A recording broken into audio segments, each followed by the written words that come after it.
I have a really basic question today. Why are saunas so important for detoxification? So my father, Alexander Haskell, who has been an MD for over 30 years, is going to be answering that question for you. And then I'd love to give you a little testimonial of a couple clients and myself after. So hit it. It's a great question. I think probably people that are doing saunas on a regular basis are probably feeling, great or much better after the sauna. Why would that be? So, part of the program is understanding how our health declines due to several factors. One of which is lack of nutrients in the body, so cells decline in their function. We feel tired or fatigued.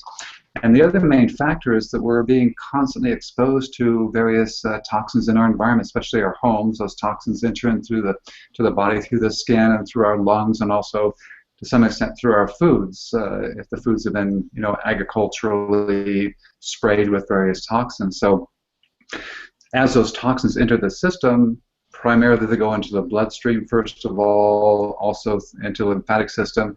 The liver tends to try to metabolize or excrete those toxins out of the body, but some of the residues from those toxins are actually compartmentalized or stored in various tissues, just as a way to get it out of the bloodstream and protect more vital tissues like the brain. So that compartmentalization is, a lot of it is in the fat cells, which lie just under the skin, what's called the subdermal fat layer. So one way to help the body to excrete those residues out of those fat cells is through perspiration. It's a very immediate effect of having toxins removed from the body externally through the skin. So saunas are a great way to help with that perspiration, getting toxins out. It's always important afterwards to either or intermittently do a cool or cold shower back in the sauna. Cycles like that would really help to improve the opening of those pores and excretion. Afterwards, always using a very good quality soap to get all the oils off. Otherwise, those residues, part of them will be reabsorbed back into the system. And saunas have been used culturally for hundreds, thousands of years as both a spiritual practice and a purification practice for various cultures. Mm-hmm. Nicely said. I'm an advocate of sauna work, and I am just not one of those people that can juice or restrict my diet. I get way too grumpy. So saunas have been a lifesaver for me for doing sauna purification and cleansing, and I've seen all kinds of miraculous things happen to clients out of saunas. I've seen men actually grow their hair back on their heads after spending a lot of time doing the purification after their entire program. I've seen people obviously feel much better, have higher energy, look younger, all kinds of things. For me personally, I experienced everything from seeing the world brighter, having less of a cloud, kind of a mental cloud go away, and just feeling more vivacious. So I'm an advocate of it. So one more question, just because we don't want to go too long for each question, so that people can just click on one of these videos and listen to one answer. But if someone is wanting to go into the sauna, obviously there's a big spectrum of how intense people can go about that. But what would your recommendation be as far as initially going into a sauna? What do you recommend, and what do they have to be careful, just as a little bit of a preventative answer here? And I'll add a little bit onto, in addition to the question you asked, and that was, to me, we use the steam saunas in our clinic, and part of the reason why I've chosen that is because, to me, what I've seen with infrared is that infrared penetrates very deeply, a lot deeper into the skin, and sometimes those toxins are actually released from those cells, subdermal fat cells, into the body rather than coming out through the skin. But any type of way of perspiring is going to help. But if you're really toxic, I would, people usually know, yeah, I'm toxic. I just feel not myself. Any way to get the toxins out is going to help. The issue with, using heat like a dry sauna, or I don't like steam too much because you don't really know how much you're perspiring. But heat can be an issue for some people with heart problems, and they make it better with infrared.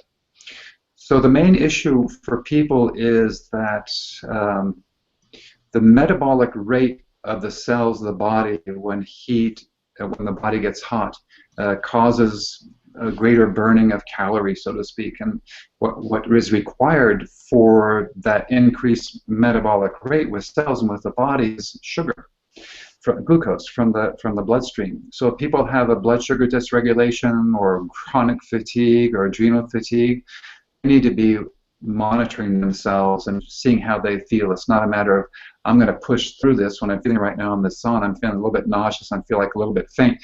I'm going to push through this. It's not a good idea. So just starting off with moderation, maybe it depends on the heat of the sauna, but maybe 5 minutes or maybe 10 minutes, and just walk outside and be careful when you stand up in the sauna. You got to watch out for low blood pressure, those types of things. So it's really becoming more in tune with what your body is saying.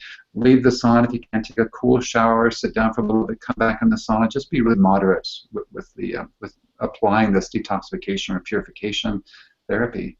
I agree, and I think all this work, the point of all of it is to have people take their health back into their own hands. So listen to that, what is within. It'll tell you what feels right and doesn't feel right to you. Of course, we always recommend for anybody to go to their doctor first to take a look at their, what's going on with them. If there's any concerns about it, always go see a professional before you just pop yourself into a regular major detoxification program. So also, we never talked about acid, and I mean, detox can go through peeing and defecating or through sweat. And so why detox? Why is sauna so important through detoxes? So that people can get rid of this acid through their sweat, through their skin, instead of having it go through all of their organs and everything. So this is an important part of answering that question, don't you think? Yeah, definitely. And I will say also, I think also that it's important to really stay hydrated.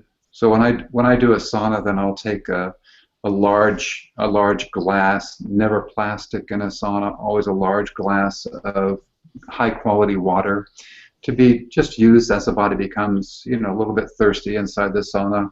The glass will heat up, so of course you just don't want to touch the glass bottle to your lips, just pour it into the mouth, or just pour a bit on your head if you're getting hot, just cool off. And so keeping hydrated, we've talked a little bit about trace minerals, making sure your mineral status is good before going in and replacing minerals afterwards. Trace minerals or a multi-mineral capsule would be fine. Perfect. Well, we just want to answer that one question. For more details, or if you're ready to do a more intense program with sauna work, you're welcome to go to our website, dailydetoxification.com. My name's Erin Haskell and Dr. Alexander Haskell. It's my father. We're doing this program. It's a body, mind, and spirit program. So please send us more of your questions, and we would love to be here on Google Hangouts answering them. Anything else you'd like to say before we sign off? No, honey, just always I love our conversation. That's all. That's great. Yeah, me too.